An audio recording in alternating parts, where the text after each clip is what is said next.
Makeup for gray eyes. Soft, natural brow to let the eyes shine.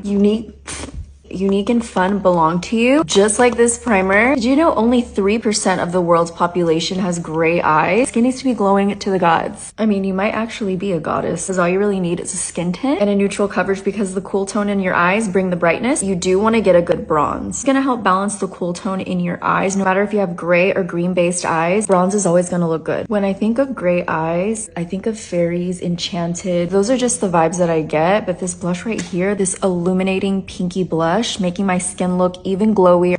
So beautiful. People with gray eyes give off calm, wise, cool, and collected vibes. That's how I feel with these contacts on, and I might take your soul. And I don't know, are these giving vampire on me? Going with cool brown gray tones for the eyeliner and the crease. Add shimmer to all the brightening spots. A wispy long lash. Dark brown liner on the outer corner. Taupe on the inner. Peach blush. Peach lip. And now you have